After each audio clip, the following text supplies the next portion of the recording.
Hello everyone, this is I-24 News. First, the headlines. The largest anti-government demonstrations since October 7th flood Israeli streets. The hostage talks keep dragging on with no breakthrough. And how Turkey's local elections could dictate the country's future.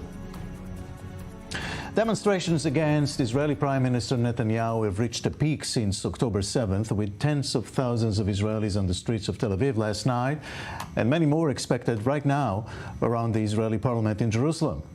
Here's I-24 News' Bianca Zanini. Anger took over the streets of Tel Aviv Saturday evening in the biggest protest since the start of the war in Gaza in October. Tens of thousands of people joined in massive anti-government demonstrations across the country. This is a government that brought us into war without a clear idea of how to conduct this war, and most importantly, what's going to look like the day after. This government is doing horrendous things in Gaza, not in our name. And we want the government to take responsibility and resign today, right now. For the first time since the war started, families of the hostages kept in Gaza decided to join forces with the weekly anti-government protests. Until now, they were deliberately abstaining from directly criticizing Prime Minister Benjamin Netanyahu and his government. But that has changed.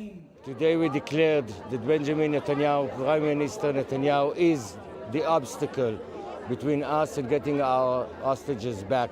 And we will relentlessly fight, legally of course, to have him removed from power and get someone else that can do the job and worthy of the situation that can bring our beloved ones back. It didn't go quietly. Scuffles erupted between protesters and police, and 16 people were arrested. Demonstrators blocked main roads, and police responded.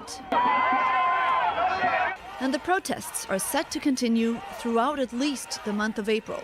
Sunday night, demonstrations in Jerusalem, with some setting up camp in tents near the Israeli parliament, the Knesset, demanding early elections.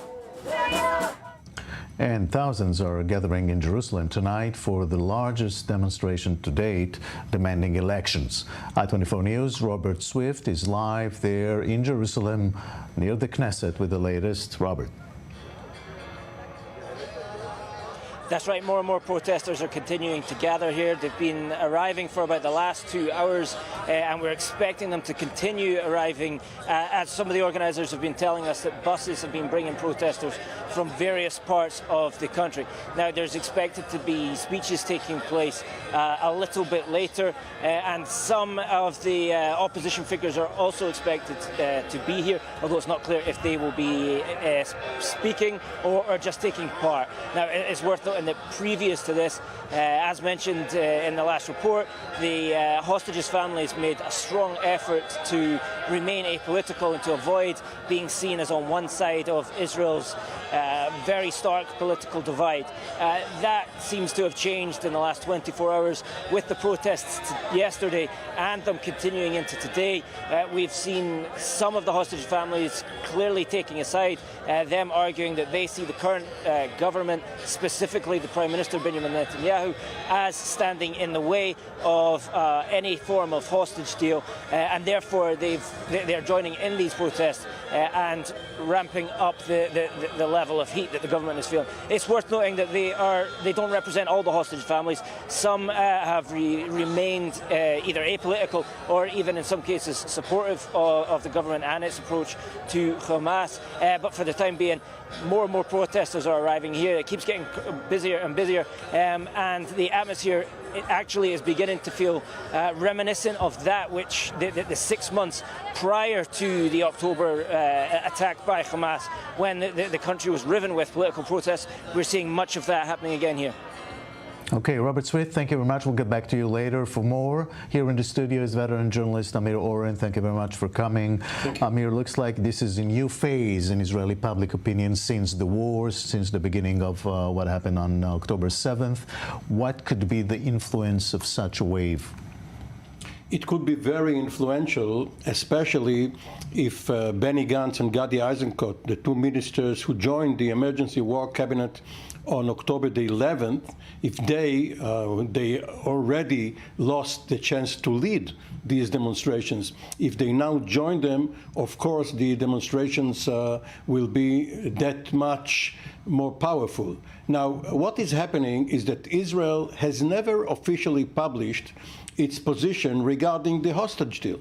There are rumors, there's partial information, media reports from both Israel and abroad, but there is never any official substantiated report of what Israel is trying to get, what Israel is suggesting as its concessions, and therefore the hostage families have given Netanyahu up to now the benefit of the doubt that perhaps it is all because of Hamas intransigence. But now they have reached the different conclusion that Netanyahu, as they say themselves, is the obstacle to a deal, because a deal would also include a ceasefire. A ceasefire would bring about calls for early elections and a change in government, and Netanyahu would rather have a prolonged war, and therefore they blame him for what is happening in the hostage deal, and the Israeli public now feels free to join them in the protests. Right. So all kinds of protests converged on a big one, though there's a big number of hostage families who are not participating in this, who think that this call went too far against Prime Minister Netanyahu. Now, another piece of news tonight, the Prime Minister is going to undergo a surgery, full anesthesia tonight, right? That's right, hernia or something similar to that procedure. Now, Netanyahu in the past has been known for the relationship between his physical and mental burdens. As we all remember, a few weeks before the war started, he had a pacer inserted into his heart. At that time, he said that he was dehydrated. He forgot to wear a hat in the heat when he visited the Sea of Galilee. And here, too, not all Israelis believe that this is the true and full story. And they are awaiting a medical bulletin, not from his own personal doctor, but from his surgeons. We are actually expecting some live comments from Netanyahu during the next hour on our show here. Do you expect him to give more details about that? Well, this is personal, but perhaps he would prefer to shed more light on his condition rather than have rumors swirl around the country. Now, he, of course, has full knowledge about his situation. If he makes light of it, again, one should await a more professional bulletin. Okay. Now, the hostage deal negotiations are still dragging on when over 130 Israelis are still being held in Gaza. I-24 News' Ariel Saran has the latest. Still negotiating.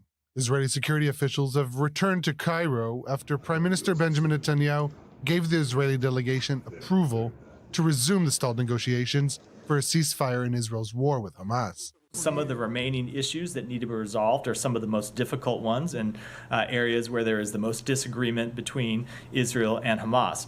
We do think it's possible to bridge those differences, and we're going to continue to try to bridge those differences.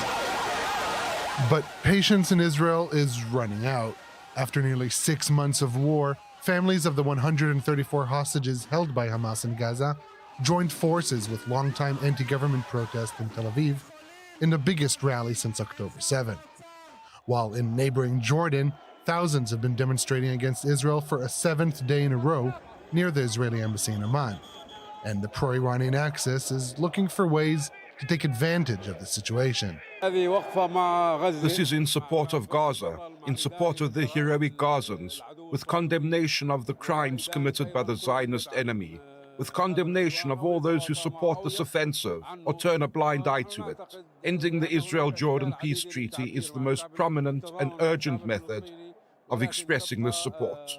An Egyptian source told the Qatari-owned Al Arabi Al-Jadid newspaper that an expected Israeli operation in the southern Gaza city of Rafah won't lead to severing ties with Israel, as the Jordanian and Egyptian foreign ministers met with their French counterpart in Cairo on Saturday. The danger of Israel launching a military operation on the Palestinian city of Rafah and the dire consequences that would result from it were also discussed. We joined with the Jordanian and French sides in warning against the consequences of undertaking such an operation in light of the city's overcrowding with more than 1.5 million displaced persons.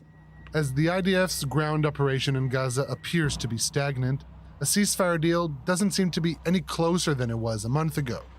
And with the amount of Israeli forces inside the Strip at its lowest rate since mid-October, Israel is far from exerting all its efforts in an attempt to return the hostages.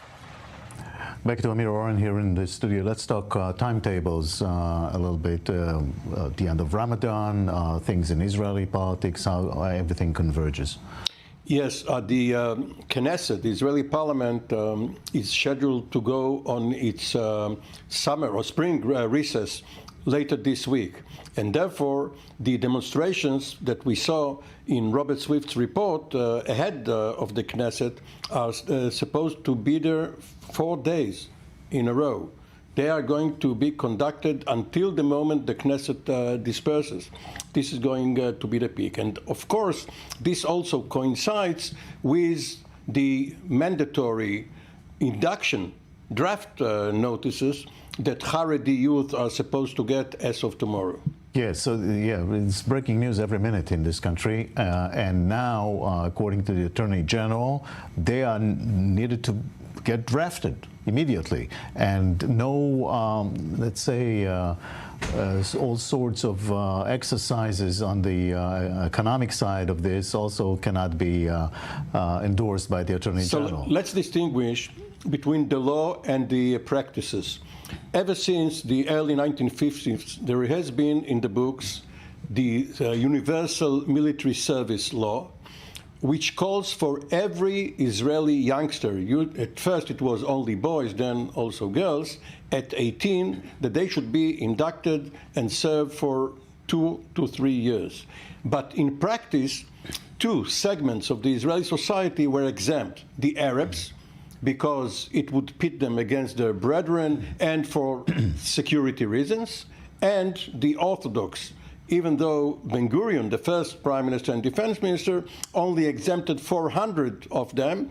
Over the years, the practice was to let all of them go if they wanted to. Now, there are financial as well as military implications to these exemptions, because the yeshivas, the schools in which they are supposed to study, get per capita subsidies from the state, and the military is short of soldiers. Now, because of the equality clause in the law, which some people have appealed to the Supreme Court to enforce, now they are supposed to be drafted. Whether, in effect, this will happen remains to be seen.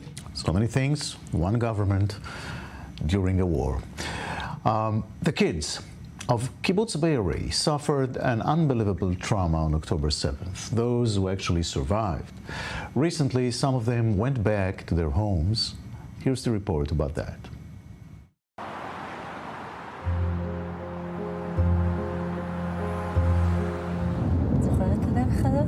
כן, כשהיינו הולכים לסבא וסבתא, אז היינו חוזרים בדרך הזאת.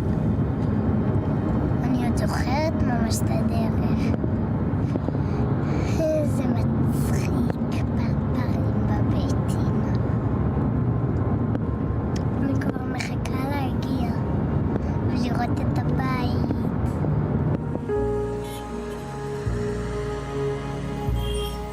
אמא, אמא, אמא, אמא. אמי. אבא. אמא.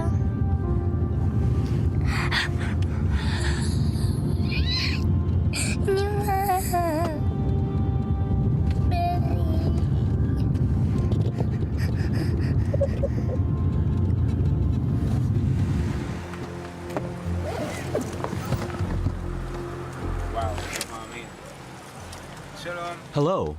Hi, Neri. Hi, Neri. Shalom. How are you? מה נשמע? בסדר. Are you excited or a bit tense, or both? גם וגם. מתרגשת ולחוצה. אוקיי. Me too. בא לי הביתה, בא לי ללכת הביתה. סוף סוף. הנה מה שתמיד הייתי לוקחת, והיינו נושפים עם זה. Do you remember that conversation we had 6 months ago? We met at the Dead Sea Hotel, and I asked you what you missed most. ושאלתי אותך, למה את הכי מתגעגעת? מה הדבר שהכי חסר לך פה? את החדר שלי. אני מתגעגעת לחדר שהיה לי. אני מתגעגעת לכל, אני מתגעגעת לבית שלי, אני מתגעגעת לחברים שלי. אני מתגעגעת למי שאני אוהבת. I've heard so much about your house and all the stories you've told me, but I wanted to ask you, aren't you afraid of seeing things that are too difficult for you? לא, ממש לא. בקיבוץ שלי אין לי פה מה לחשוב. עכשיו בוא נלך הבית. Well, let's go. ייי!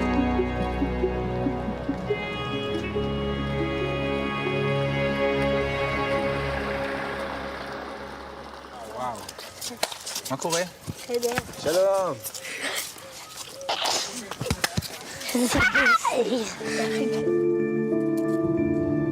It's been 5 months since we last saw each other, and I'd love to know how you've been since. הכל טוב. It can't be. כן, אנחנו עדיין במלון אז. Do you still feel comfortable there, or have you had enough? אני מציתי. אני מרגיש סבבה. How does it feel to see what's going on here in the kibbutz? מצד אחד מעלה הרבה רגשות, כל צו.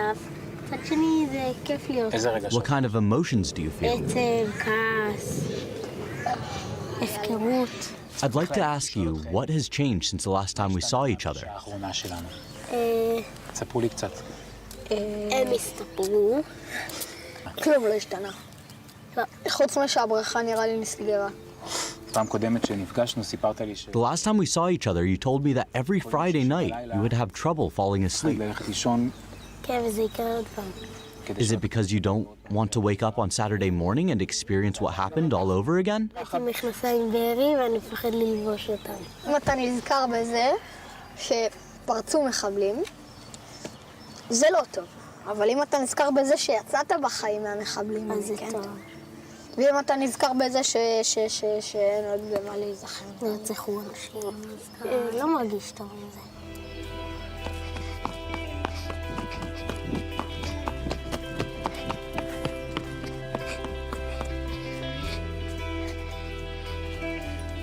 וואו! אני אדליק את האורות.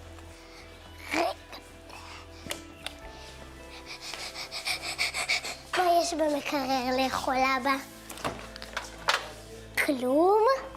חוץ מסוללות? היי, שלום! אני לוקחת את כל זה, תודה. את כל זה גם הבגדים. אני לוקחת גם מלא בגדים. התיק אני כבר התחילה אז לארוז. היי, האוזניות שלי! אוקיי, זה. ארזתי כבר חלק. מירי, את זוכרת את המנהרות פוטים? כן, שהם הצילו אתכם. נכון. How come? כן, הם חיברו לנו את כל המערכת חשמל של הבית. זה היה לנו את המנהרות שהן הסוללות. So all the time you were locked up in the shelter, this was the only light you had? זה אור די חזק. זה ספיק. פה בעיקרון כאילו, כשאני במלון אמרתי שאני רוצה לחזור, אבל עכשיו זה קצת משתנה. תודה. חבר שהגיע למסקנה אם הוא רוצה להגיע לפה או לא. He's still not sure?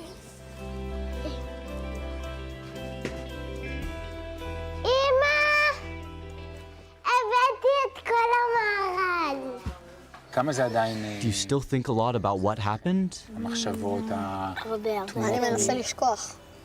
How do you do it? אי אפשר. לא יודע, פשוט לא מדברים על זה הרבה. Does it bother you that I talk about it with you? לא, זה תמיד בא והולך, אבל יש תמונות שהן ממש תקועות והן כאילו הן לא יוצאות. Do you try to erase them? כן, מנסה תמיד, עולה לי להעביר נושא או משהו כזה, אבל לא תמיד עובד, לא יודעת מתי שזה יעבור. ג'ול. זה חלק ממה ששומעים. Is everyone okay? Neri, how are you? בסדר? לא שמעתי את הבומים האלה חודש. פה היה הקניון והמתפרה.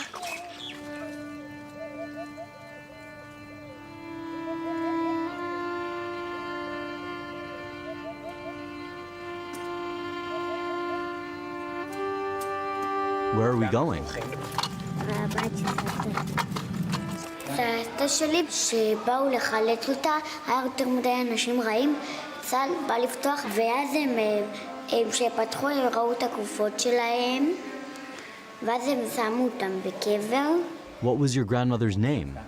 בסדר.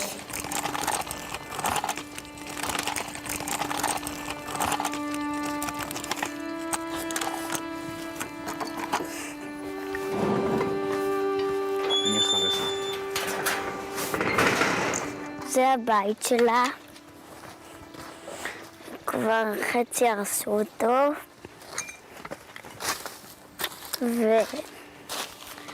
וכאן זה למעלה, המדרגות נשארו, אבל אסור לעלות למעלה.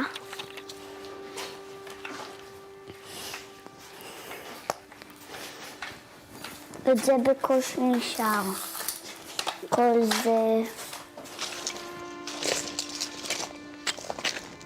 סבתא לי תלו שינה כאן. Is it hard for you to be here?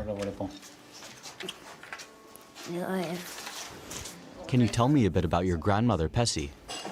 אין לי מה לספר, שאמא. For example, what did she like to do? לשחק איתי. I'm told you look a lot like her. What resembles her most? בעיניים. Do you miss her a lot?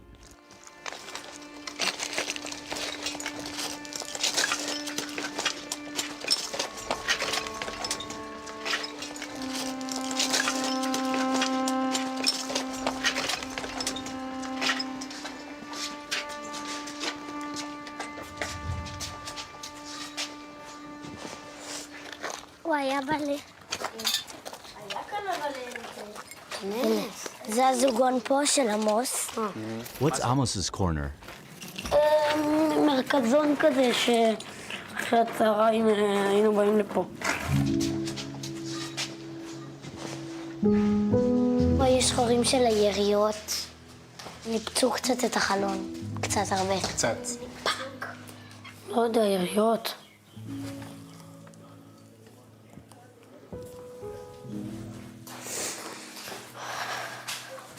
How does it feel to be here now? הרגשה של מין מקום כזה שהיה לנו חשוב להיות פה ולהרגיש את הבית, והוא הלך. כמו כל דבר אחר שהלך בקיבוץ. מירי, בואי, כתבי, אין פה כלום. לא, אני לא נכנסת לדבר הזה. אני נכנסת רק לגן חתם. This was your kindergarten? כן. כאן זה היה... כאן היינו עושים מפגשים. כל הילדים היו כאן יושבים. אבא, אני יכולה לקחת את זה? קחי, אנחנו לא נגלה. יופי. אף אחד לא רואה. מסטיק, ימי. תודה מחבלים שלא נגעתם בארון הטעים.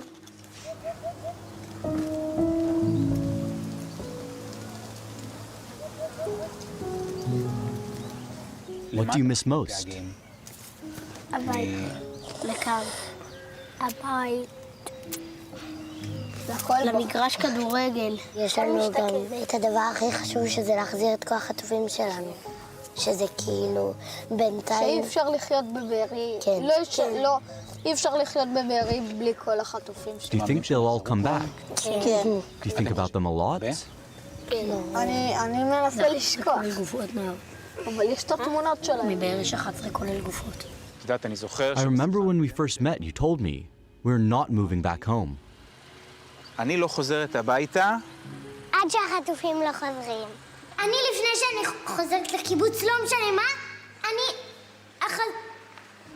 לא מגיעה לקיבוץ עד שלא מחזירים את החטופים. Are the hostages the most important thing? הכי חשוב, יותר מהכל.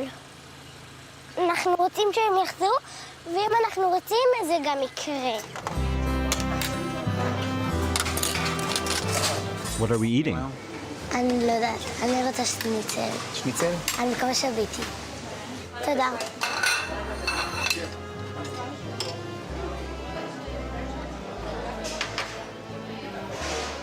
Tell me, does eating what you like here make you feel a bit at home? בית? אתה יודע למה זה שונה מהאוכל של המלון? כי יש בזה טעם. הרבה זמן לא טעמתי טעם.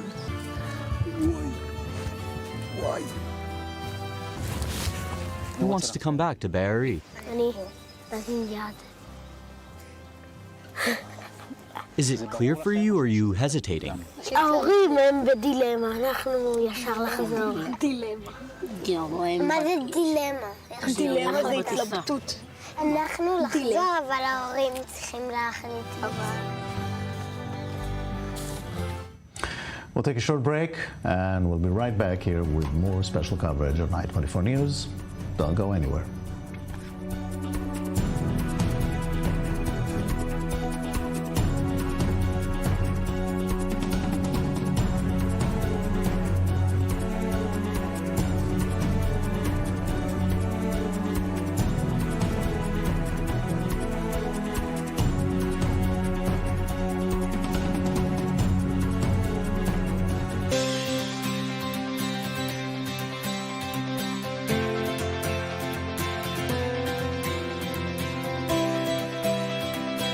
Israel is in a state of war. Families completely gunned down in their beds. We have no idea where is she. As our soldiers are fighting on the front lines, but the general perception is something that certainly needs to be fought as well.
Hello, everyone. Welcome back. We're expecting some words from Israeli Prime Minister Netanyahu shortly live, among others under pressure from growing demonstrations in Israel. Thousands are gathering in Jerusalem tonight for probably the largest demonstration to date demanding elections. I-24 Robert Swift is right there. Robert, what's happening? That's right, so the heat and the protest here does seem to be picking up. There was just a rendition of the Tikva being sung just a few seconds ago, and prior to that there was several speeches, and the tone of the speeches was clearly extremely critical of the Prime Minister. Interestingly, not only was the speaker's anger directed at Benjamin Netanyahu, but there was also some hostile comments made towards Benny Gantz.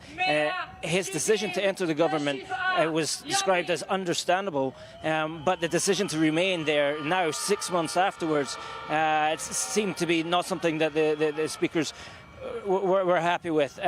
But it is Benjamin Netanyahu who the vast majority of the anger is being directed at. When his name is mentioned, the crowd are extremely hostile towards him. And as you said, this is the first time that today and yesterday being the first time since the hostages' families have moved towards a more political stance, with some of those families clearly deciding that a Rubicon had been crossed and that they could no longer sit neutrally and wait for the government to possibly conduct a negotiation that which would lead to the release of their family members. Some of them have clearly decided which way they believe the political wind is going, and several of them are here tonight making their voices heard. Right, okay, thank you very much, Robert Swift, live in Jerusalem. Now, turning to northern Israel and Lebanon, Lebanese security officials accused Israel of targeting a car with UN peacekeepers in Lebanon. Israel denied any connection to this, but we want to talk with Lieutenant Colonel Mordechai De Haas, formerly from the Royal Netherlands Army, who was also stationed with UNIFIL in Lebanon. Thank you very much for joining us.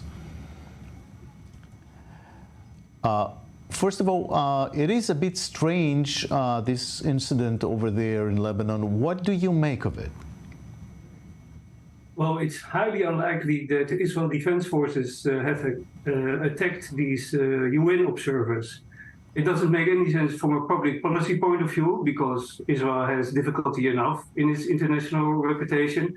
And from a military point of view, also not. And they were clearly recognizable as part of the UN. So it doesn't make any sense. My assumption is that it might well have been Hezbollah with a drone attack, putting the blame on Israel as a part of their psychological warfare. All right, let's talk about the future. Is UNIFIL, or the UN for that matter, are in any realistic position to provide security in South Lebanon? No, and as a matter of fact, they have never been. It's a buffer zone. Yes, you have observers everywhere. I think they have about 10,000 military there. But they cannot enforce anything. They're just observers. Yes, they are armed, but they're not allowed to do anything. As I've myself experienced, you're shooting your lame duck. And actually, what they should have done, according to the UN Security Council Resolution 1701 of 2006, after the war between Israel and Hezbollah, there shouldn't have been any Hezbollah in that area. But the UN has never enforced it. They just let them be, and they've armed themselves more and more since 2006. And this is where we stand today. So, from a military point of view, it's totally useless. So those who might think about the UN help in providing some sort of a long-term solution there in southern Lebanon, this has proven to be not effective at all. No, I think that there have been attempts, diplomatic attempts by the United States. But what can the UN do if one of the parties, in this case Lebanon, or rather Hezbollah, that rules de facto in Lebanon, can do whatever they want in southern Lebanon? Then we can see that the UN has no chance of creating a peaceful situation in that area. Do you entertain any other idea who might take control of this area there? Well, I think each day we're coming nearer, as I also read in the Israeli press, that since there's daily attacks by Hezbollah on Kiryat Shmona and other areas of Israel, I'm pretty sure that Israeli defense forces will attack, and they will do what the UN hasn't done. They will throw back Hezbollah over the Litani River that is north of Tyre, so which is about 30 kilometers to the north. And of course, they will destroy all their weaponry. Their 150,000 missiles. And since the international world, the UN, etc., cannot do anything, Israel has to solve this. It's not going to be solved by itself, and it's impossible that all these evacuees from the north can stay elsewhere for it's nearly half a year now. So it's unacceptable for Israel. So the only solution is a war, a limited war, to throw Hezbollah out of... All right, Dr. De Haas, we'll leave it at that. Thank you very much. Now we'll turn to hear Prime Minister Netanyahu speaking live. Citizens of Israel, I want to congratulate the IDF and the Internal Security Forces for their action at the Al-Shifa hospital. And it was an incredible work by these bodies. The action done by our forces in Al-Shifa was done in a chirurgic and very exact and complete way. Many terrorists, among them senior commanders, have been killed or surrendered. No hospital in the world looks like this. This is no hospital. This is a terror home. The important intelligence that our forces found there will help them locate our hostages and be prepared for the rest of the fighting. And we will continue fighting in the Gaza Strip, in Lebanon, and also far away from there. At the same time, we approved for the IDF the plans for Rafah. The IDF is preparing plans to move away the civilian population and provide assistance. This is true militarily and this is true internationally. It will take time, but it will happen. We will enter Rafah and we will destroy the Hamas battalions there for one simple reason. There is no victory without entering to Rafah. There's no victory without destroying the Hamas battalions there. This is a very important part of the war, and another part is bringing back our hostages. I want to tell you that the pain of the hostage families, the pain that they feel, hurts my heart, hurts all of our hearts. It is impossible to even try to imagine the agony that those families are going through when we're so worried about their loved ones, that their fate is unknown. Their loved ones are our loved ones. Amit Susana and other hostages gave very difficult testimonies about the sexual violence that they went through.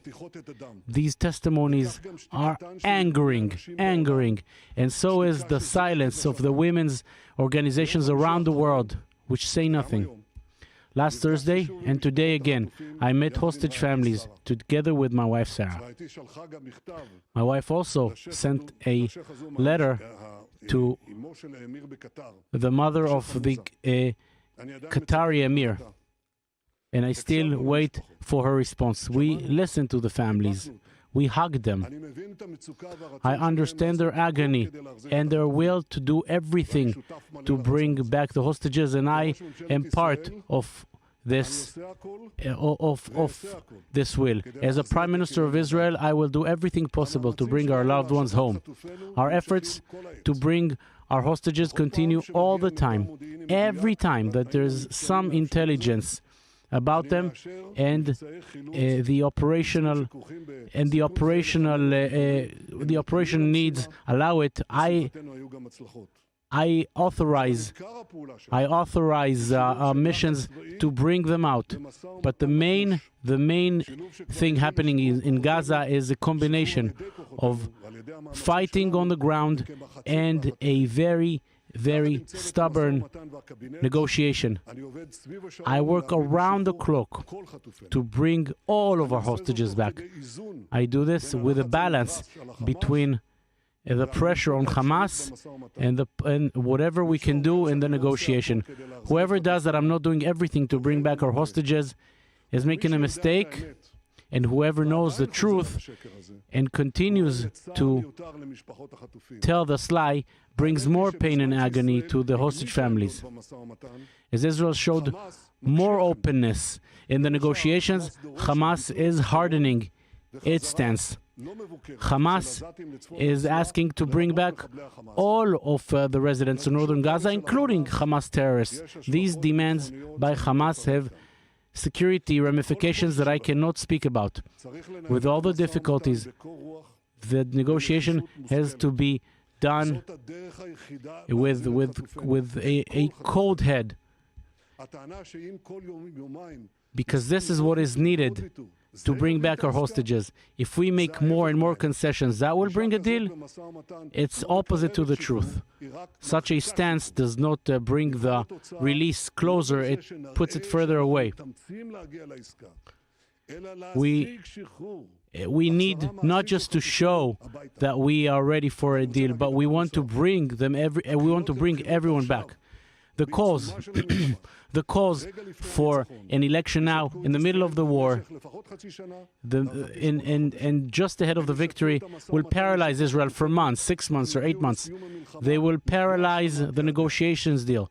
They will paralyze any negotiations. And the first ones to be happy with that will be Hamas. I say again, I am committed to bring everyone back, all of our men and women, soldiers and citizens.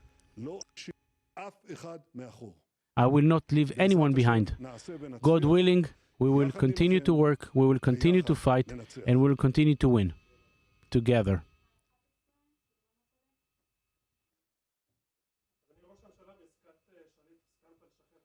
In the Shalit deal, for one soldier, you released many murderers, hostage murderers. Isn't this a price that is worth paying now?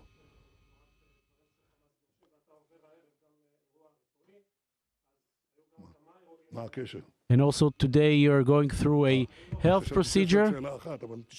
So what? Isn't it time that the entire medical protocol will be released? My medical protocol is open, is well known. Everyone is crazy about it. When my wife had an appendicitis operation, everyone said that she was for a week in Vienna in some kind of sanitarium. When I had the flu a few days, everyone said that I was in a hospital in Bnei Brak. There's no border to the lies.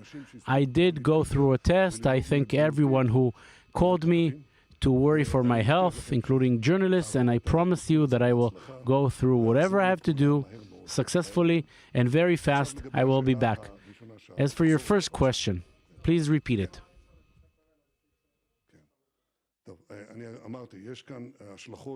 There are very big operational ramifications, very important ones. It is not only a question that I ask, it is a question that the Chief of Staff is asking, the Minister of Defense.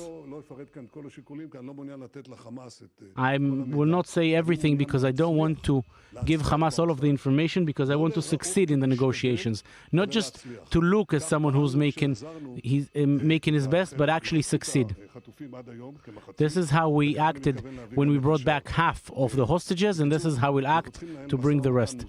We need to have a cold-headed negotiation and not give in to any concession that Hamas brings up, because some of them are crazy conditions.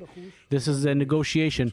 In a negotiation, you need to be both very cold-headed and make sure that you don't give up to all of the demands by the other side. Prime Minister, for many weeks you're saying that we will go into Rafah, but so far it is not happening. Can you tell us what is what is preventing the entry? Is it the American pressure, the end of Ramadan? So what's your next question? It seems as if in the last few weeks the whole world is against us. Is it preventing us to continue? Every one of the points that you brought up, the reasons that you brought up as possibilities for the delay in the entry to Rafah are not true. Not Ramadan, and we are acting in Ramadan, in Shifa, in Khan Yunis, in other places, and not the American pressure, I can tell you that, and not any other hesitation. We need certain preparations. I will not go into them. The plans are ready. We approved the plans brought in by the IDF. That is behind us. Now we're acting to how to move away the humanitarian need and to move away the civilian population. This is something that is needed to be done, and we have to do it. It will not take a lot of time, but it will happen. Nothing will stop us. I'm telling you this. Not the American pressure and not any other pressure, for one simple reason. If we do not destroy all of the Hamas battalions there, this is something needed for victory, and there is an existential threat to us if we don't destroy those battalions. I told President Biden, I appreciate your support, but I do not appreciate the decision taken at the Security Council. I think it was a bad decision because for the first one, it disconnected between the ceasefire and the hostage release. That is why I thought a clear message is important in this case. But I think we will overcome all of the pressures, but we will do whatever needed. As I told President Biden, we will fight with our fingernails. We will destroy the Hamas battalions in Rafah. This is Prime Minister Netanyahu. Amir Oren here in the studio. Netanyahu sticks to his narrative. We have to go into Rafah. This is the only way, and we have to destroy Hamas, and so on. Well, his main aim, obviously, was to show that he is in good physical shape. In a few hours, perhaps even minutes, he's undergoing a procedure with full anesthesia. He will not be in charge of his faculties. There will be an acting prime minister in his stead. So he wanted to show the public, regardless of the content of the press conference, that he's fine. And he's going to a certain Israeli hospital, but he talked about a certain Palestinian hospital in Gaza, Shifa. Yeah. Now, according to his logic, the IDF has to go into Rafah to take care of the remaining battalions of Hamas and destroy them. But a couple of months ago, he and others were saying that at the Shifa hospital, Israel destroyed Hamas. So what happened? What happened a couple of months later when 1,000 terrorists belonging to Hamas and to Palestinian Islamic Jihad happened to be there? They have hidden their equipment in MRI machinery, in the walls, in laboratories. How did that happen? Can the IDF really control what is happening in the very ground it has occupied and supposedly conquered? Many doubts remain after his remarks. Also, he said that it will take 6 to 8 months for Israel to hold elections now. Now, the time that the election commission talks about is only 3 months, 100 days. Yeah, but still you have the Knesset recessing and all of that, but you know, Israeli politics, the process, it's about 5 to 6 months. It depends on whether you're for it or against it. And his claim was that if there's elections, then the negotiations for the hostages release will stall. Why? What's the logic behind it? We didn't have we can't ask that. Now, the other thing, obviously, that bothers Netanyahu is, if we can see a live feed of that, is what's happening in Jerusalem right now, which is a beginning of a new wave of demonstrations, and big ones. It started yesterday. It's going to continue for the rest of the week, and that puts pressure, new pressure on this government. Yes, he answered directly those families of the hostages, not all of them, but probably most of them, who have now turned against him and accuse him of blocking a deal. At first, in his remarks, He tried to be polite, and he did not accuse them outright of lying about it or being political, but later on he used stronger language. Obviously, it is hurting him in public opinion, and he wants to put his case against his accusers. Right. Now, another word about the Israeli politics, the names that were mentioned frequently, Benny Gantz and Gadi Eisenkot.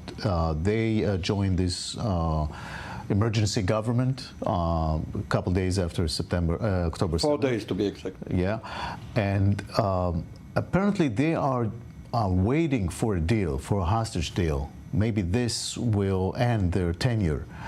Now, under this pressure from people on the streets, do you think they might leave the government before a deal? Is this a possibility? And even if they do, that doesn't mean that the government topples. Yes, there is this calculus of how many fingers in the Knesset the coalition still has, 64 up to now, and how many the opposition, the rest, 56. However, what Gantz and Eisenkot have waited for was both what you mentioned, the hostage deal and the ceasefire, and the Haredi draft law, because they wanted to see whether the Supreme Court will come down on the side of the government or the legislation, or will force the Haredis to be drafted. Now they have to make a decision, Gantz and Eisenkot. It's really Gantz, because Eisenkot would have left the government long ago, but he is waiting for his party leader and friend, Gantz. And therefore, the demonstrators are getting restless, impatient, and they are also accusing Gantz of dragging his feet. Yeah. And the other parts of the Likud party, are they on board with Netanyahu 100%? No, none of them is 100% with Netanyahu, but all of them are afraid of what the Likud stalwarts in the street will do to them and their families. There have been social media attacks on whoever as much as criticized Netanyahu, so they are lying low. They are all waiting for someone else to throw the first stone. Yeah, and we are talking now basically 6 months, right, after October 7th. Netanyahu said again, there is pressure. He knows there's pressure from the United States, but still he keeps pushing his Rafah narrative. This is going to get even more serious between him and Biden? It's quite inexplicable. It seems as if there is a plan, capital P, plan, which is in a vault somewhere, and Hamas is waiting for the plan to be taken out of the vault and used against it. Hasn't Sinwar, the leader of Hamas, prepared a plan of his own? Are you, Jacob, Netanyahu, certain that the 4 battalions are still there? Haven't they sneaked up north, perhaps to the Shifa hospital? And this is like the horizon. Once you get close to it, it gets further away. Meanwhile, let's go to a different story. Another case of a journalist being attacked in London with an Iranian connection. We're talking about Pouria Zerati, an Iranian international presenter at the Iran International channel. He was stabbed on the street, and we have Vahid Beheshti now, human rights activist, to talk about that. Vahid, what do you think was happening there? That's by all means is not the sign of the strength of Iranian regime, which they committed this kind of crime in middle of Europe, in the heart of Europe, in London.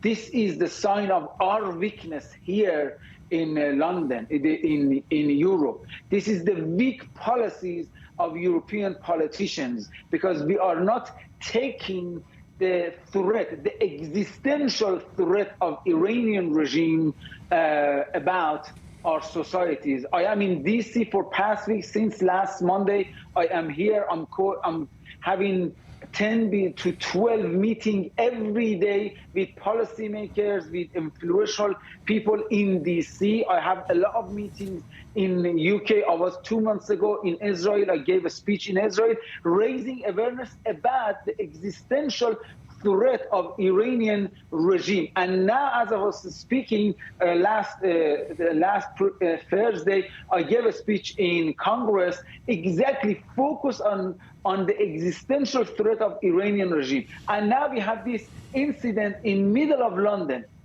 And not entirely for the first time. And I want to ask you, Exactly. where is the police there? This is the problem. Last 9 months ago, the Metropolitan Police of here asked Iran International TV station with over 120 journalists they said to them, we are not capable to guarantee your safety and security anymore because of the threat of IRGC's agent, and they left London. They shut down their office for 9 months. They moved to DC. Of course, they come back now for 3 months, and now we are witnessing another incident here. This is the existential threat, not anymore to Iranian people there, to Israelis. Iranian people, they know the level of threat. The Israeli government, they know the level of threat. They know they are not involved with Hamas. They know they are involved with Iran. But this is about our societies here in Europe and in America. That's why I am here in contact constantly with politicians, with decision makers. I am outside of the Foreign Office in order to prescribe IRGC because of this level of the threat. Just let me communicate. Unfortunately, we are running out of time, Vahid. We had too many unexpected things in the show. We'll talk about this in the future. I want to thank you, Vahid Beheshti.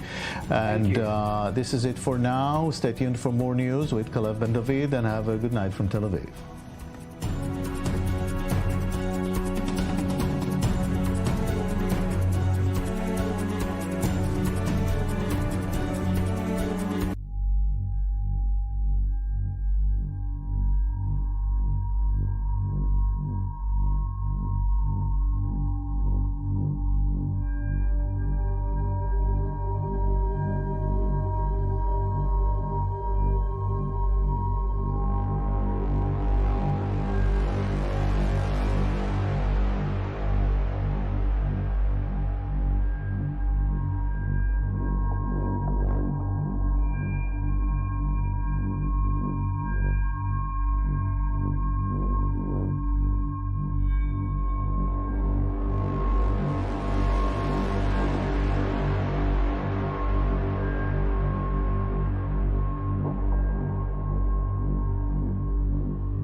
Israel is in a state of war. Families completely gunned down in their beds. We have no idea where is she. As our soldiers are fighting on the front lines, but the general perception is something that certainly needs to be fought as well.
Esta semana en News 24, Israel bajo ataque. News 24 en español trae el análisis y la información de los acontecimientos de la guerra Espadas de Hierro. Entrevistas exclusivas, reportes desde la zona de guerra, la reacción de los países hispanoparlantes. News 24, el único medio en español que te mantiene informado y conectado con la comunidad latina en Israel. News 24, únicamente en i24 News.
Welcome to this special broadcast on I-24 News. I'm Khaled Ben-David. It is day 177 of Israel's war against Hamas, and the IDF continues its battle in the Gaza Strip, including the hospitals that the terror group has turned there into military outposts.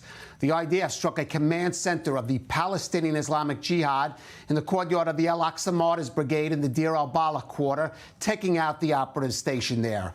And at the Al-Shifa hospital in Gaza City, the IDF uncovered a huge weapons depot during its ongoing operations.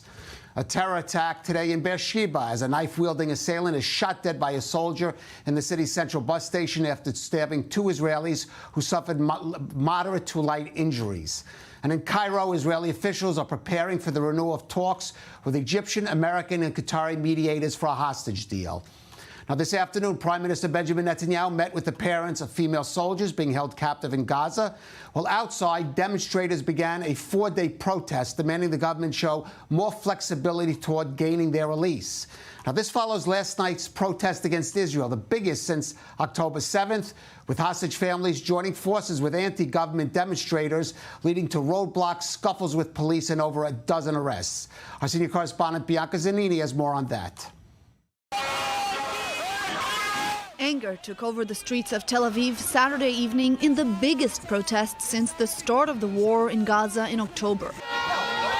Tens of thousands of people joined in massive anti-government demonstrations across the country. This is a government that brought us into war without a clear idea of how to conduct this war, and most importantly, what's going to look like the day after. This government is doing horrendous things in Gaza, not in our name. And we want the government to take responsibility and resign today, right now. For the first time since the war started, families of the hostages kept in Gaza decided to join forces with the weekly anti-government protests. Until now, they were deliberately abstaining from directly criticizing Prime Minister Benjamin Netanyahu and his government. But that has changed. Today we declared that Benjamin Netanyahu, Prime Minister Netanyahu, is the obstacle between us and getting our hostages back and we will relentlessly fight, legally of course, to have him removed from power and get someone else that can do the job and worthy of the situation that can bring our beloved ones back. It didn't go quietly. Scuffles erupted between protesters and police, and 16 people were arrested. Demonstrators blocked main roads, and police responded. And the protests are set to continue throughout at least the month of April. Sunday night, demonstrations in Jerusalem, with some setting up camp in tents near the Israeli parliament, the Knesset, demanding early elections. And Prime Minister Netanyahu announced today that later this evening he would enter hospital to undergo a hernia operation. And when he undergoes general anesthesia, Deputy Prime Minister Yariv Levin would temporarily take his place. Now, speaking a short time ago, Netanyahu also addressed the hostage issue and those protests. Here's a bit of what he had to say. I work around the clock to bring all of our hostages back. I do this with a balance between the pressure on Hamas and whatever we can do in the negotiation. Whoever does that, I'm not doing everything to bring back our hostages, is making a mistake. And whoever knows the truth and continues to tell the lie brings more pain and agony to the hostage families. As Israel showed more openness in the negotiations, Hamas is hardening its stance. Well, for more, let's go to our correspondent, Robert Swift, who's in Jerusalem at one of those protests being held this evening by families of the hostages and also those who would like to see Prime Minister Netanyahu step down. What are you hearing there, Robert? It does seem like several different key areas are coming together behind these protests. First of all, there is, of course, as you say, the families of those hostages in the Gaza Strip. They are a central part of this protest here. The fact that some of them have switched from an apolitical stance to an outright political one here is key to the message here. But it's not the only one. There are also people here who are protesting in a separate part of Jerusalem who are against the ultra-Orthodox draft legislation that the government has been manoeuvring in recent days and recent weeks. And they are protesting in a separate square in the centre of Jerusalem. And there's also those here who are protesting about the fact that the Knesset is moving into recession in a few days. People have said that they don't think that the Israeli Knesset should be taking any breaks, no matter what season it is, when there are hostages remaining inside Gaza. And these different factors have come together to cause the hostility here that we're seeing among this crowd. Now, the leader of the opposition, Yair Lapid, was talking a short while ago, and while he was making a lot of points which many people in the crowd agree with, it was notable that the response he received from the crowd was much more lukewarm than all of the other speakers, residents from around the Gaza Strip and hostage families. Lapid's the welcome he received from the crowd, I would say, was probably lukewarm at best. All right, Robert Swift there at that protest there outside the Knesset and by the Prime Minister's office. Robert, thank you for that. With us in studio, we have Ambassador Avi Pazner, the former Israeli ambassador to France and Italy and former world chairman of Keren Hayesod, and Reserves IDF Colonel Doron Avital, former commander of special forces in the IDF. Avi, you also were an advisor to a prime minister, the late Yitzhak Shamir. Let's talk about the decision by Prime Minister Netanyahu to speak this evening. Perhaps first of all, just to show that he's healthy before going into hospital, but also clearly feeling some pressure from these kind of protests and wanting to make an answer to them. Yeah, I think it was wise from his part, politically, to speak today, because I have to say he looked good. He looked healthy, although we know he's going into hospital. He looked strong. He wanted to show that there is no change in its policy, because now there is a lot of political pressure on him, not only from the demonstrations. I understand that in the cabinet, most of the ministers of the Likud expressed their views which were different from his own view. So I think he wanted to... In what way? On what specific issue? Regarding the mandate of the negotiators in Cairo of the hostages. Okay. And it is the first time that we hear that he is in a minority in his own cabinet, and that most of his ministers wanted him to give more power to the negotiators. This having been said, I think that it was a mistake on the part of the families of the hostages. I do want to clarify, not all the families of the hostages are join with the more political side of the protest and are calling for the prime minister. So let's be clear. Some of the families. Yeah, but you know better than me how it is television. On the television you see families of hostages. Right. You're absolutely right, part of them. It's a mistake because the hostages is our problem, all our problem. If we are left, center, right, it doesn't matter. And I think to politicize the fate of the hostages is a mistake on their part. I think they should not have joined the political protest. They should stick to liberate the hostages. Their struggle is legitimate and okay. Everything is okay. They should not now enter into the political scene. It's a mistake on their part. Doron, I want you to comment, but also the Prime Minister this evening even raised a security argument, saying that it is giving encouragement to Hamas, this kind of talk, and again reaffirming that Israel ultimately, or the IDF, will have to enter into the Rafah to finish its mission of finishing off Hamas and perhaps liberating all of the remaining hostages. I was repeating some of those points. Of course, the fact that Rafah is the necessary step in his view, and that it will come sooner or later into play. The fact of the hostages, of course, it was mentioned here, the question of how much mandate you delegate to the negotiators. I feel that he was, in some sense, limiting their negotiation capabilities, and maybe the right-wing ministers were trying to force him. But on the other hand, Eisenkot and Benny Gantz was trying to pull him and give the negotiating teams, head of Mossad, head of Shabak, and Nitzan Alon, the authority to make decision in the field. It's necessary. It's bad that, of course, the hostage thing was politicized, but we have to be honest, it was politicized on both ends of the rope, not only the protesters, also the other side was trying to politicize in a certain point the hostage campaign. And of course, we want this issue to be outside of politics. We have to do whatever we can to bring them home. And I would say delegate, like in the battlefield, delegate mandate to your negotiation team. That's the only way to come with results. All right. Well, as we've been mentioned, Prime Minister Netanyahu now.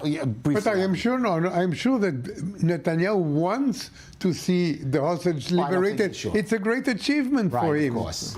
Well, as we said, now the Prime Minister has apparently given the green light to resume the talks with perhaps expanded authority with those the leaders of the negotiating team in Cairo. Our Middle East correspondent Ariel Osran has prepared a report with more of the details. Still negotiating. Israeli security officials have returned to Cairo after Prime Minister Benjamin Netanyahu gave the Israeli delegation approval to resume the stalled negotiations for a ceasefire in Israel's war with Hamas. Some of the remaining issues that need to be resolved are some of the most difficult ones and areas where there is the most disagreement between Israel and Hamas. We do think it's possible to bridge those differences, and we're going to continue to try to bridge those differences. But patience in Israel is running out. After nearly 6 months of war, families of the 134 hostages held by Hamas in Gaza joined forces with longtime anti-government protests in Tel Aviv in the biggest rally since October 7. While in neighboring Jordan, thousands have been demonstrating against Israel for a 7th day in a row near the Israeli embassy in Amman. And the pro-Iranian axis is looking for ways to take advantage of the situation. This is in support of Gaza, in support of the heroic Gazans, with condemnation of the crimes committed by the Zionist enemy, with condemnation of all those who support this offensive or turn a blind eye to it. Ending the Israel-Jordan peace treaty is the most prominent and urgent method of expressing this support. An Egyptian source told the Qatari-owned Al Arabi Al-Jadid newspaper that an expected Israeli operation in the southern Gaza city of Rafah won't lead to severing ties with Israel, as the Jordanian and Egyptian foreign ministers met with their French counterpart in Cairo on Saturday. The danger of Israel launching a military operation on the Palestinian city of Rafah and the dire consequences that would result from it were also discussed. We joined with the Jordanian and French sides in warning against the consequences of undertaking such an operation in light of the city's overcrowding with more than 1.5 million displaced persons. As the IDF's ground operation in Gaza appears to be stagnant, a ceasefire deal doesn't seem to be any closer than it was a month ago. And with the amount of Israeli forces inside the Strip at its lowest rate since mid-October, Israel is far from exerting all its efforts in an attempt to return the hostages. And gentlemen, if this current round of hostage negotiations fails, and as we move perhaps towards finishing up the Ramadan holiday, that would be the timing, it is likely, for a Rafah operation. Let me ask you, diplomatically and in terms of militarily, is everything in place needed for a Rafah operation? And is Israel ready for whatever the consequences may be from that? You ask me diplomatically? No. Okay, that answers the answer is as simple as that.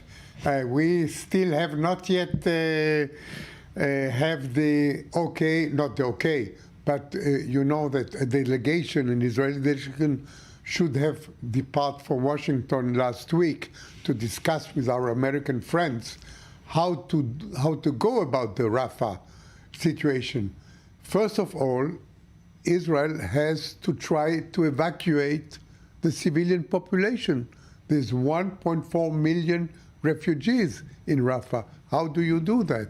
I mean, this is, and then you have just seen now the Egyptian foreign minister, the French, he didn't speak.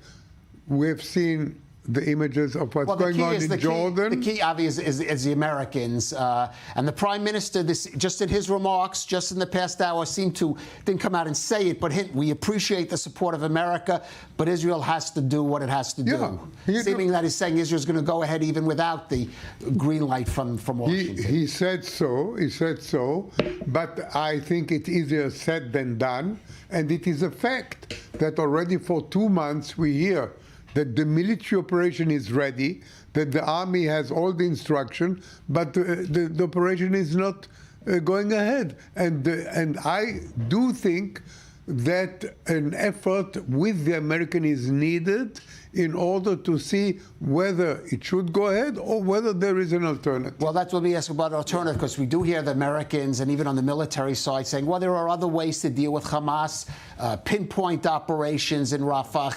Is that realistic, or is it a full-scale operation and Israel ready for it? I think it's true in the battlefield. It's not always the what, it's sometimes the how and the timing, and there are many fashions of leading a military campaign, and we've shown it in Gaza. The military campaign in the northern, in the Gaza city, was different than the military campaign in Khan Yunis. So we have carefully calibrate what kind of military campaign we can do, and I'm not sure it was even wise to create a holy grail out of Rafah. We operated in Rafah. There were surgical attacks, there was a rescue operation. So let's be smart about it, not go head against head with the Americans and do something with sync. We need this coalition. Let's do smart. I'm sure the military can come with new ways and methods to have a smart campaign that doesn't target civilians, and let's hope this can be done. Yeah, well, let's see as this develops. Meanwhile, let's stay focused on the Gaza battlefield, because the IDF is continuing its operations in and around Gaza's Al-Shifa hospital, killing and capturing hundreds of terrorists at that medical facility. The Army today also revealed its discovery of a huge cache of weapons that were found inside the hospital's maternity ward. The IDF released this video on that. Let's take a look. אנחנו לוחמי סיירת נחל, פועלי בית החולים שיפה. אנחנו נמצאים כרגע בתוך מחלקת היולדות. היה לנו 2 התקלויות עם מחבלים בתוך מחלקת היולדות. חיסלנו אותם. מצאנו המון אמל"ח ואמצעי תקשורת כאלה ואחרים. מוחבאים בתוך הקירות, בתוך התקרה האקוסטית, בתוך קריות של מיטות חולים, בתוך המיטות חולים עצמן. מצאנו המון אמל"ח, נשקי צלפים, אקדחים ועוד המון תחמושת. ממשיכים לסרוק פה ולאתר אויב. Doron, I want to relate this to something the Prime Minister said, and it relates to these negotiations in Cairo. One of the apparent sticking points is Hamas's insistence that those who left or fled the north of Gaza, Gaza City, down to the Rafah area, be allowed to return. The Prime Minister saying that these include Hamas terrorists. And here we see in Shifa Hospital, by the way, still ongoing apparently, that Gaza City has remained the battlefield weeks after the IDF supposedly had conquered it. Yeah, but we didn't go in to conquer Gaza. This wasn't the aim. The aim was to eradicate Hamas, and this Shifa campaign or Shifa operation was a very successful campaign that shows how we are going to operate in this first stage of the war. We are going to gather intelligence, wait for them when they regroup, attack, and I think this was a great example for how the IDF should operate, not only militarily, also the way they wrap it in terms of the explaining to the public worldwide what's going on in Shifa. Also the medical help that we provided to the people that really need help in Shifa with our doctors. I mean, this was a very well orchestrated campaign, and I hope to see more campaigns like this, and we have to think in this fashion about how do we go in Gaza in the next few months. We are not conquering Gaza. We didn't decide to conquer Gaza. Otherwise we have to have multitude of troops and brigades and command the whole area, and we are not doing it.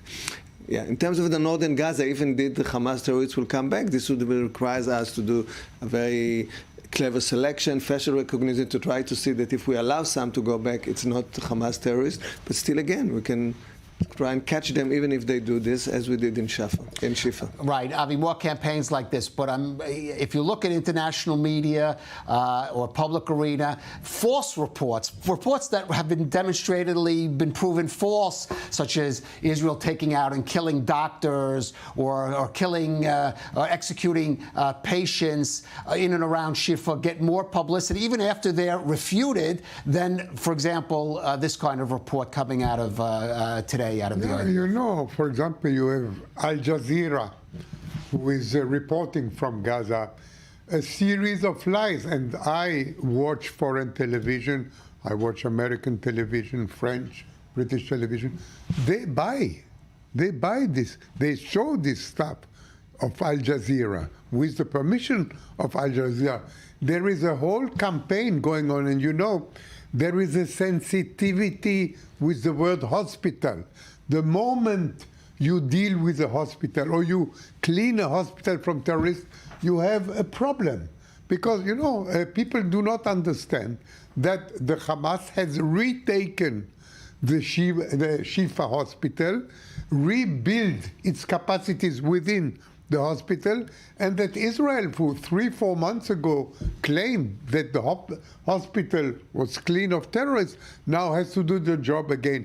And by the way, Caleb, we would have to think also about the future, because this shows that if we do not seek a force which will take the place of Tzahal in Gaza, then the Hamas. Well, I'm glad you bring this up, because Yoav Gallant specifically, according to reports, reported to Prime Minister Netanyahu about discussions he had in the United States, where 3 unnamed Arab nations would send their forces in. But just now, over the weekend, we had Egypt denying that it would be willing to do so, saying the Palestinian Authority has to be the decider of forces. Yeah, but you know, the Palestinian Authority, even if we would like them to come, and not sure we want them to come, will not come as a result of us bringing them into Gaza, imposing them on Gaza. But if you have an Arab force, okay, not Egypt, Saudi Arabia, Emirates, Morocco, which they invite a reformed Palestinian Authority, not what we have today, which is an authority which is not able to do anything, but somebody of interest, that would be okay. All right. Well, of course, first Hamas has to be defeated.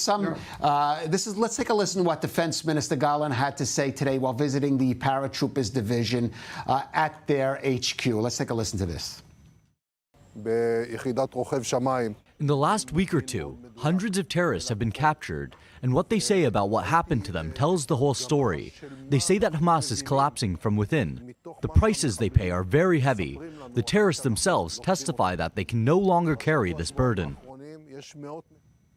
Doron, I'm sure Defense Minister Khan is just repeating what he's hearing from those Hamas operatives. But yet, we had already heard that Shifa hospital, this was the command center, the headquarters. So really, is Hamas collapsing? No, but this brings an important point. You never win a war by killing all your enemy soldiers. We have to understand it. I don't think there's one military campaign in the world, in the history of the world, that ended in this way. So it ends with some kind of terms, surrender, some terms, some idea of new forces entering. So you have to break the spirit, you have to break the chain of command. For example, if we succeed to target Sinwar, this would be a serious breaking point, because it's still the symbol of this campaign. So we're still working. I think they are in this interval of breaking point before and after. That's what Gallant describes. And the fact is the number of Hamas terrorists surrendering. This is huge in Shifa. So I hope we are in this border point of collapse. I can't time it exactly, but I think this is what Gallant means and hints to. All right. Well, certainly, as you said, hundreds of Hamas terrorists killed or reportedly surrendered there in the Shifa hospital. I would like to ask Colonel Doron Avital, Ambassador Avi Pazner, to stay with us. We are going out for a brief break, but more coming up. This special broadcast, we are in day 177 of Israel's war against Hamas. Stay with us.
Story must reach the whole world. The I-24 News Channel, broadcasting from Israel, with dozens of correspondents throughout the world, brings the truth from Israel to hundreds of millions of people in scores of countries. Completely gunned down in their beds. De la frontière qui sépare Israël. The state of emergency and war in Israel. Bringing Israel's story to the world. I-24 News Channels. Now on Hot.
Welcome back to this special broadcast on I-24 News, day 177 of Israel's war against Hamas. But let's shift our focus now from the Gaza Strip in the south to northern Israel, where the IDF continues to exchange fire with Hezbollah forces in southern Lebanon. An Israeli soldier was lightly injured today by a rocket blast landing near the area of Kiryat Shmona in the eastern Galilee.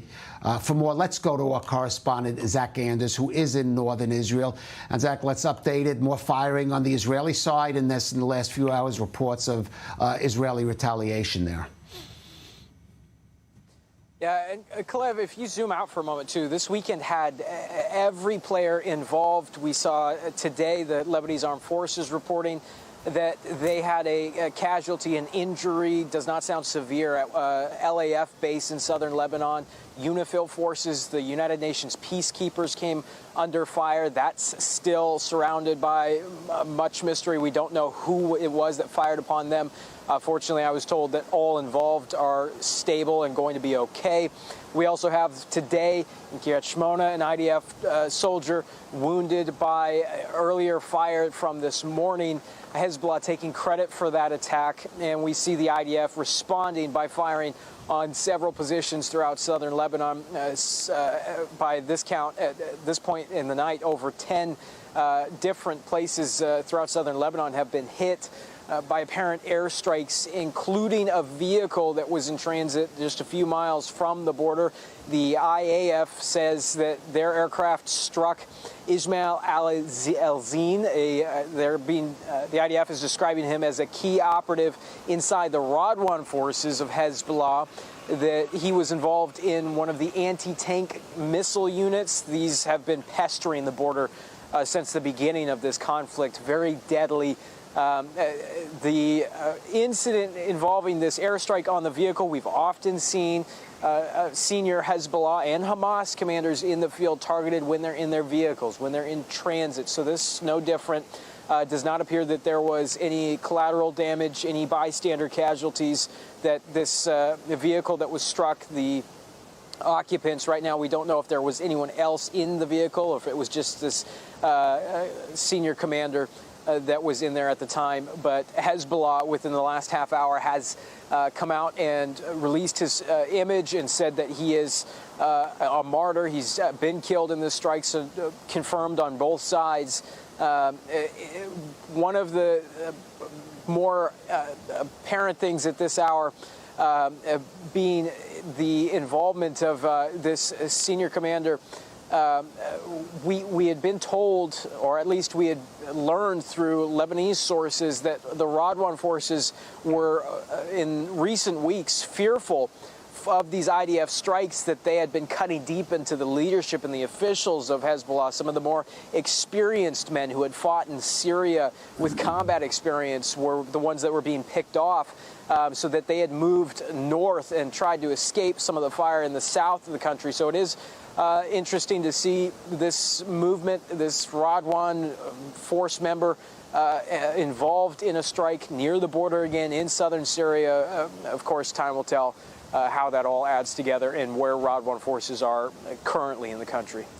Zach, I do want to take note. You mentioned that airstrike on a vehicle which was carrying UNIFIL personnel, the United Nations sort of peacekeeping forces there. And the IDF very quickly did deny that that fire was launched from the Israeli side, saying there was no activity, no firing activity in the area. I presume UNIFIL's conducting its own investigation, but we should note there was that Israeli denial.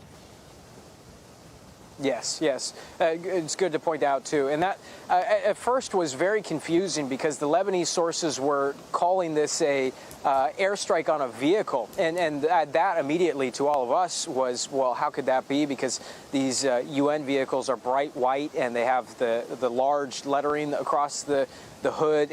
But after I spoke with the UNIFIL representative, he said, no, this was a foot patrol, that they were near the border, and on the Lebanese side of the border too. So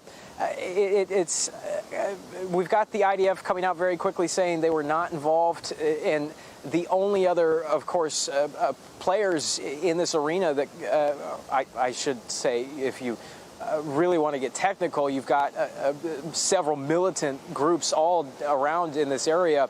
The LAF, the Lebanese Armed Forces, are still in the area. They have not, to our knowledge, been engaged in any sort of combat activities. Of course, Hezbollah has been firing nonstop and been firing on these border positions every day. So it will take some time, I'm told, for the investigation, but they are going to be able to pull the ballistics from the scene and pull some of the shrapnel together, be able to send it off to UN investigators, and then no doubt there'll be a report out here in the next few weeks. And UNIFIL, of course, I should stress, did not come close to identifying any sort of actor or who they think was responsible. They're cautioning and asking for more time. Okay, Zach is there along the Israel-Lebanon border. Thank you for that. And still with me in studio, Ambassador Avi Pazner and Lieutenant Colonel in the Reserves, Doron Avital. Let's look at a bit of the north.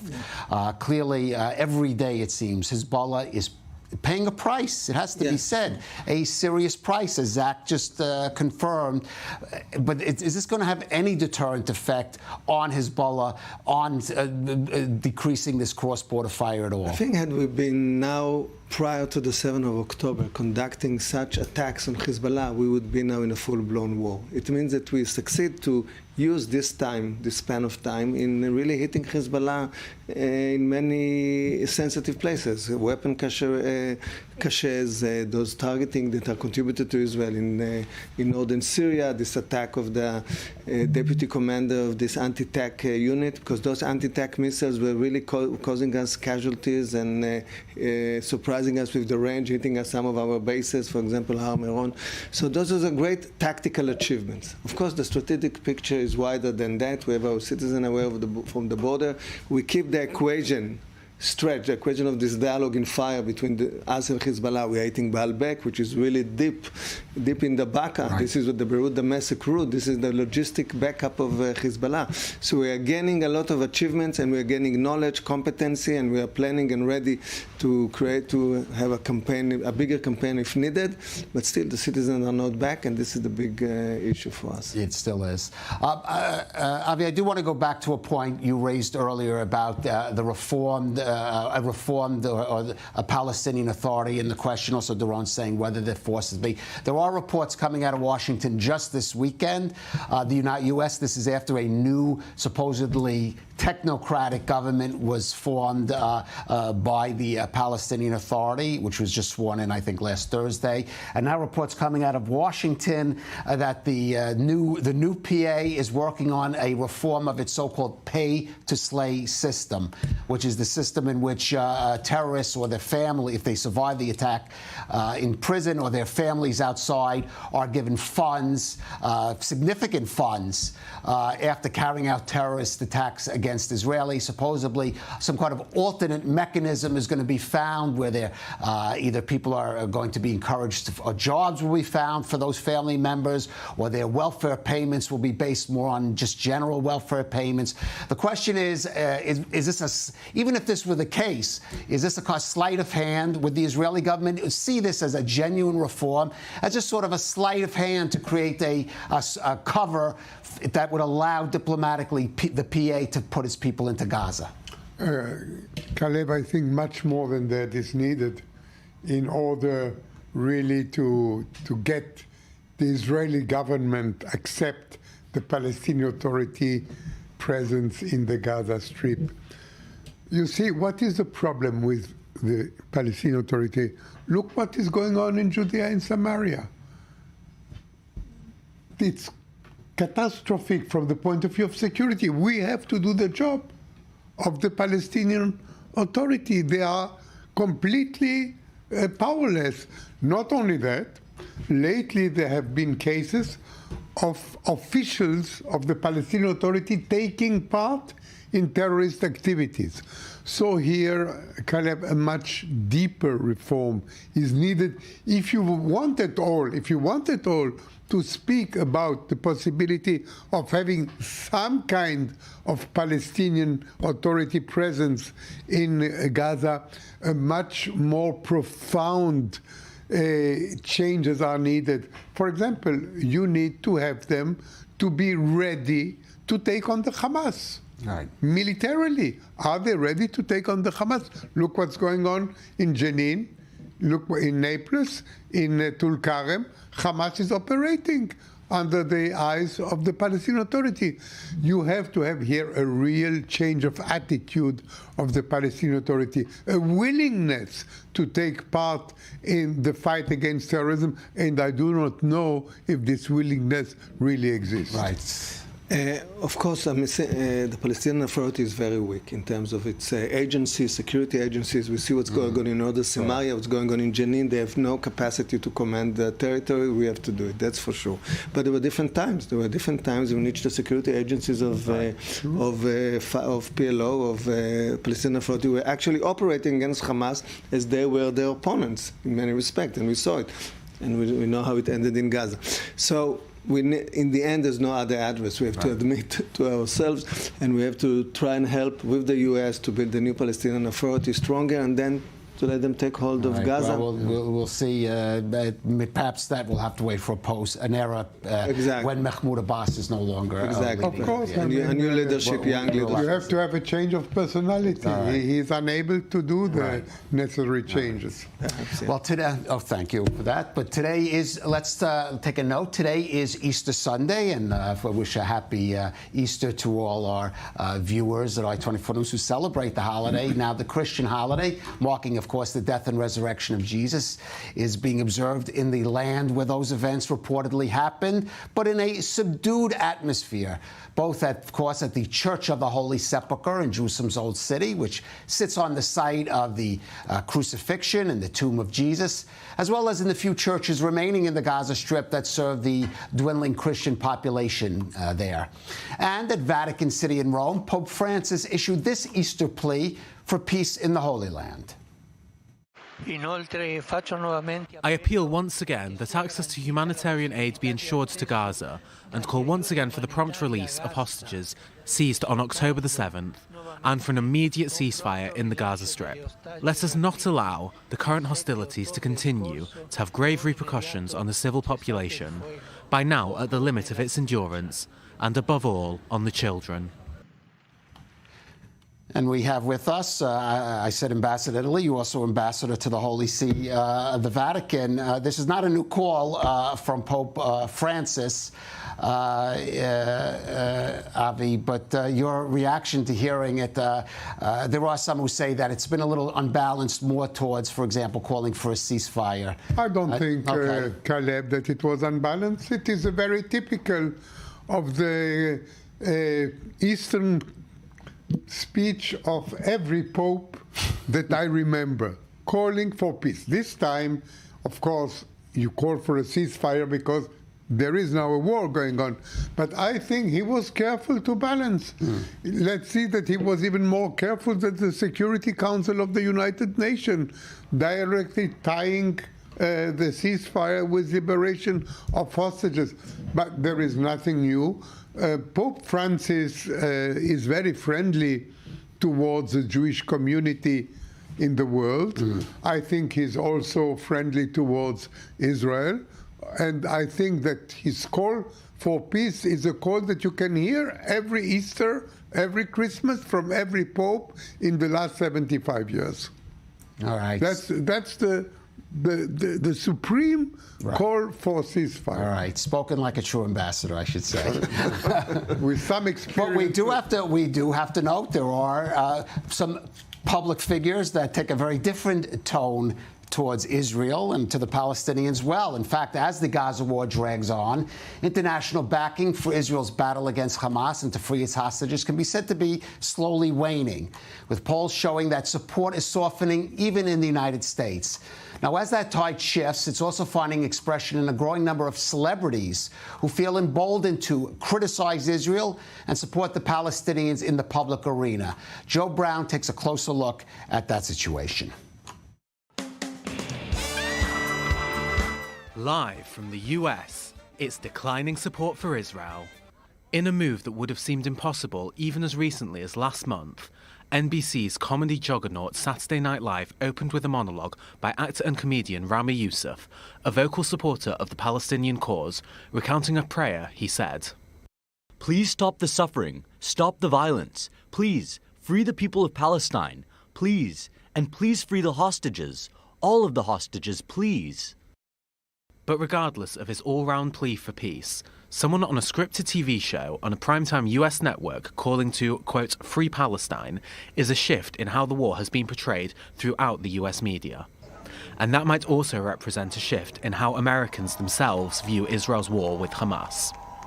According to polling from Gallup, in November 2023, around half of Americans supported Israel's military operation in the Gaza Strip. Now that number has gone down to just over a third. Meanwhile, more than half of Americans actively oppose the IDF's operation in Gaza. And Rami Youssef is not alone. Podcaster, comedian, and right-wing political commentator Joe Rogan suggested that Israel is committing the Holocaust on a small scale in Gaza. This came in the same month that hundreds of Hollywood professionals signed a letter condemning Zone of Interest director Jonathan Glazer's anti-Israel speech at the Oscars. But it's not just an anti-Israel party in the USA. Ollie Alexander, an outspoken critic of Israel who is slated to represent the UK at Eurovision this year, has responded to a petition by queer artists asking him to boycott the competition. In a statement, he said that he will not boycott, but instead he and other Eurovision artists will use their platform to come together and call for peace, as well as releasing a separate statement with 8 other Eurovision artists calling for a ceasefire and a release of hostages, as well as a halt to rising anti-Semitism and Islamophobia. But with more celebrities and TV networks feeling more comfortable to broadcast pro-Palestinian views, the shift in public support away from Israel is getting further and further away from Israel's zone of interest. Well, more celebrities abroad may feel more comfortable speaking out against Israel. No such comfort level exists for those speaking out, say, on behalf of Israel. Take, for example, Noah Kochfa. She's a former Miss Israel who competed in the Miss Universe contest and is now on a speaking tour in the U.S. Last week, dozens of protests tried to disrupt a Shabbat dinner at a San Francisco synagogue where Noah was speaking. And this weekend, she was accosted by pro-Palestinian demonstrators in New York City, posting images following that incident on her Instagram account. And joining us from New York is former Miss Israel and a model now, Noah Kochfa. Noah, thank you for joining us. First of all, a little bit about your background. We saw pictures of you serving in the IDF. Before we got what happened this weekend, you know, what you're doing now in the U.S. and how that's a part of it. I was a combat medic in my military service, and since October 7th, I've been in the Gaza border, and we evacuated soldiers that were injured in Gaza to hospitals, and we gave them medical care. So that was my part of war. And ever since I got to the U.S., I've been talking about my part of war, how Israel is doing the best possible, how Israel is doing everything in its power to save everyone's life, Palestinians' life, soldiers' life, and just trying to be the most human, the most human military there is. Right. Now, not everyone is prepared to hear that message. Talk about both what happened in San Francisco and just this weekend there in New York City. So when I was in San Francisco, the protesters called me Miss Genocide, misinformation. They hosted a really big protest against me and against everything I do. If they would have checked their facts, they would have known that I haven't killed. It's not my intention to kill anyone, and all I did was saving other people's life as a combat medic. That was in San Francisco, and yesterday we were just filming content about Israel, trying to raise awareness about the hostages that are still in Gaza. And we were in the Times Square, and we came across just a really big protest against Israel. And they were about 5,000 protesters, but we were 10 Israelis. And all we did was just hugging each other and singing loudly, Am Israel Chai, which is not something that you can consider even a bit violent, because we were just hugging and we spread peace and we spread love. And every single one of the protesters against us, they just were violent. We just saw how much they hate us only when they look at us. And they just wanted to attack us, every single one of them. We felt really unsafe. We felt like if they would have a gun, they would probably use it on us.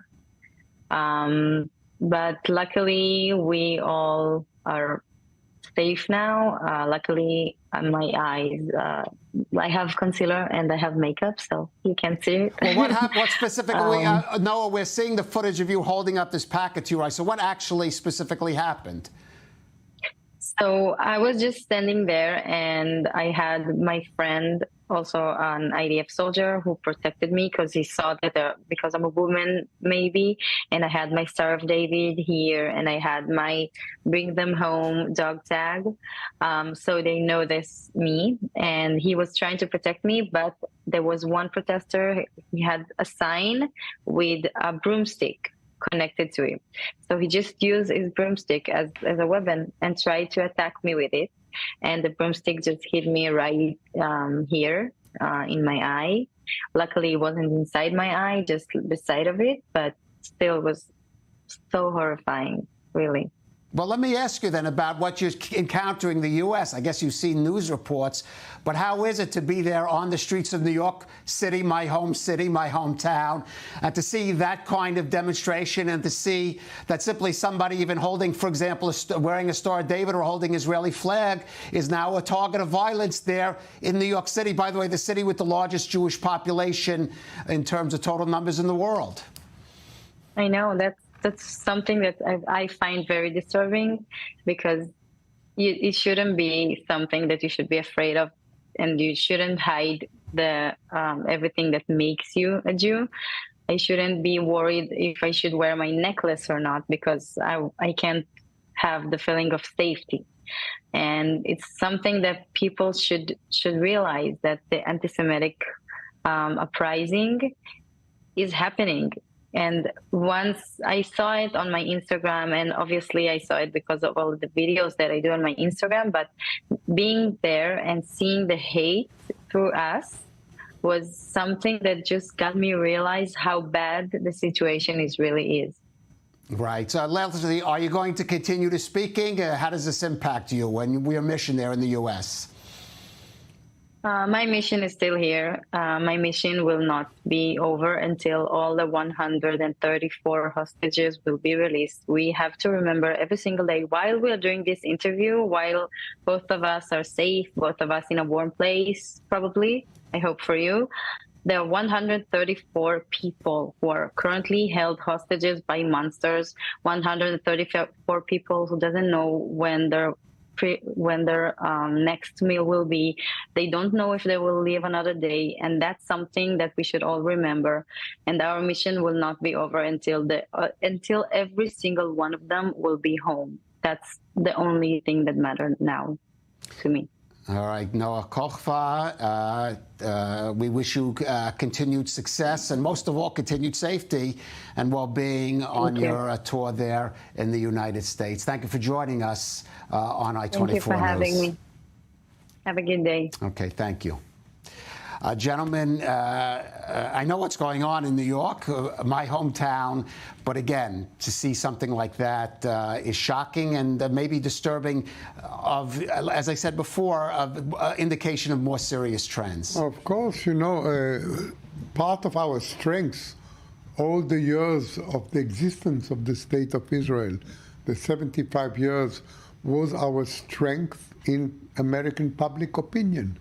You know, early polls indicated that 80% of Americans in October were supporting Israel. Now it's down to 36%. This is very worrying. And I think that Israel should do a very big effort to counter that. Noah is doing a fantastic job. She and some others. It's not enough.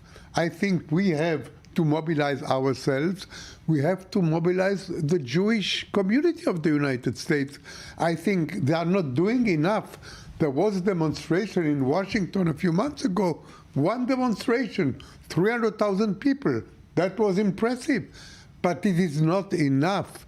We have 6 million Jews, and Caleb, you mentioned New York is the biggest Jewish city in the world. I mean, we have to do more as Jews, because this leads also to anti-Semitism.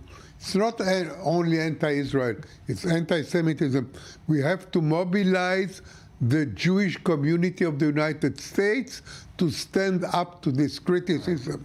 I do want to note there were reports this weekend that the administration did quietly approve a new arms transfer to Israel. Yeah. So we shouldn't pay the tweet. But maybe the word quietly there is telling. Yeah. We should connect the two subjects. On one hand, of course, it's so very disturbing when you talked about New York City. I talk about my alma mater, Columbia University. It's disturbing to be a Jewish student now, Israeli student in Columbia.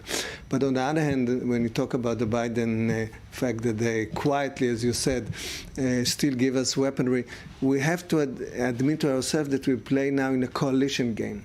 And we have to play as a constructive player in this coalition, in sync with the US, in sync with the European countries, in sync with the Sunnite moderate countries. Let's think coalition. And I think this would help us also in those fronts with the public opinion. All right. Well, we'll end on that note. I want to thank Lieutenant Colonel Doron Avital of the Reserves, Ambassador Avi Pazner for joining us. That brings to an end this broadcast, special broadcast.